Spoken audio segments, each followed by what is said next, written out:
au centre-ville de Butembo, les activités socio-économiques sont restées paralysées ce lundi 18 mai, au lendemain du meurtre d'un conducteur des mototaxis. Dès le petit matin, de barricades ont été jetées sur certaines artères, notamment sur l'axe Mutsanga. Des passants véhiculés allaient jusqu'à débourser 500 francs à chaque barrière, comme frais de compassion avec les taximens. Au centre-ville, des boutiques et magasins qui venaient d'ouvrir à la mi-journée ont été contraints de fermer suite à des troubles sporadiques vécus au retour des conducteurs des taxis du lieu d'enterrement. Ces derniers klaxonnaient et jetaient de nouveau des barricades sur l'artère principale. Des agents de l'ordre sont intervenus pour les dégager et contenir les manifestants. D'où des coups de feu attendus au centre-ville autour des 14 heures. Ces habitants rencontrés au centre-ville partagent la peine des taximens. Nous, à notre humble avis, nous pensons que lorsqu'ils sont venus des retours de là, ils ont constaté que non, les gens n'ont pas obéi à leur mot d'ordre, puisque tout juste là, on lisait même sur les réseaux sociaux en disant qu'il faut qu'aujourd'hui les activités restent paralysées afin qu'on puisse honorer la mémoire de la disparue. Et alors, ils sont venus là, étant déjà rougi en colère. Monsieur le journaliste, ici nous souffrons.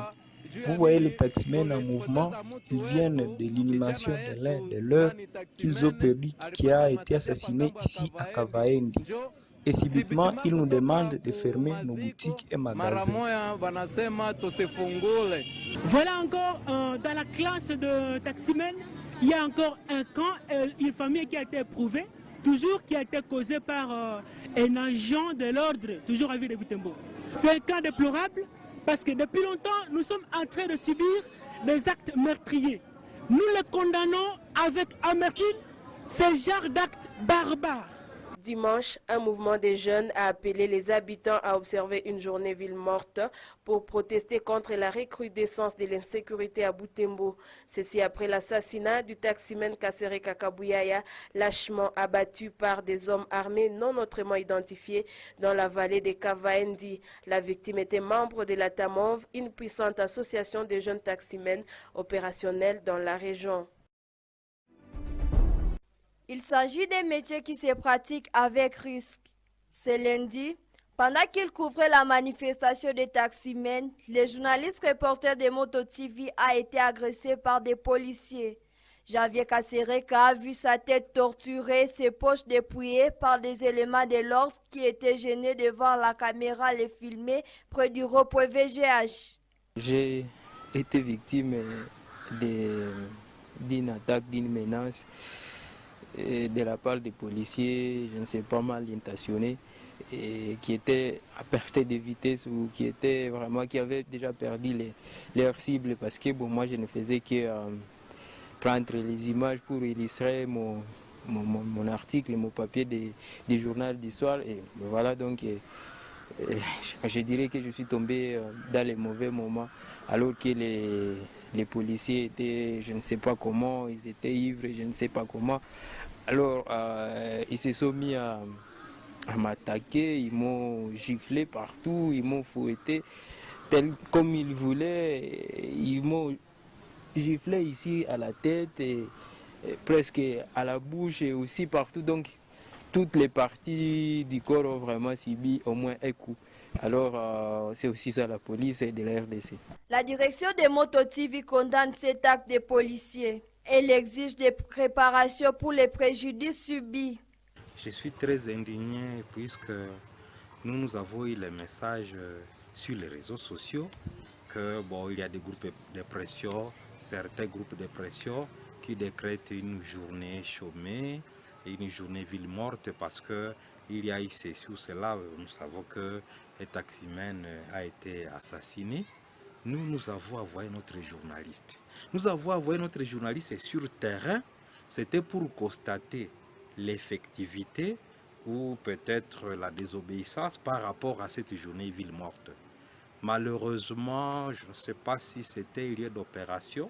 Là, il faut que les agents de sécurité nous disent s'il était dans un milieu où il y avait quelle opération. Notre journaliste, pendant qu'il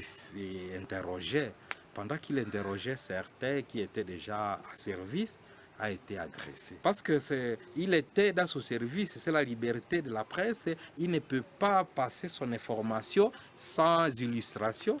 Et des policiers, il était à gilet, surtout qu'il était à gilet. Je crois que le service de sécurité doit encore refaire la formation des agents de sécurité. La presse locale promet saisir la police pour exiger des actions disciplinaires à l'endroit des policiers agresseurs. La coordination urbaine de la société civile exprime son inquiétude face à la recrudescence de l'insécurité à Butembo. Cette insécurité est caractérisée par les incursions nocturnes, des assassinats et extorsions de biens de la population. Le président de cette structure citoyenne estime qu'il est inconcevable que la police se plaigne de façon perpétuelle de l'insuffisance de moyens de mobilité. Elle propose que d'autres stratégies soient étudiées pour faire face à cette insuffisance. Plusieurs fois, le colonel parle de véhicules.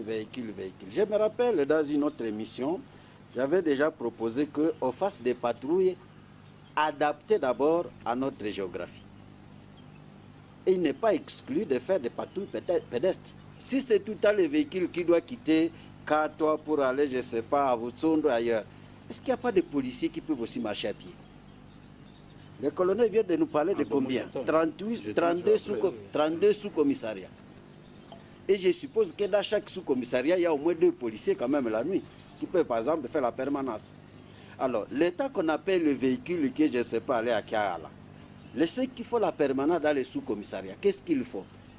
Au pro aussi alerter ces gens, dit attention, dans votre zone, il y a une situation anormale. Soyez à l'avant-garde.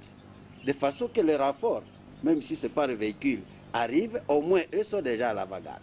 Parce que si on doit attendre que le véhicule quitte Butsondo pour aller intervenir au Carmel, pendant qu'au sous-commissariat là-bas, on est tranquillement sous sa couverture, c'est qu'il y a un problème aussi d'organisation du service. Le commandant de la police en ville de Butembo croit que parfois l'on accuse à tort ces éléments d'être inefficaces.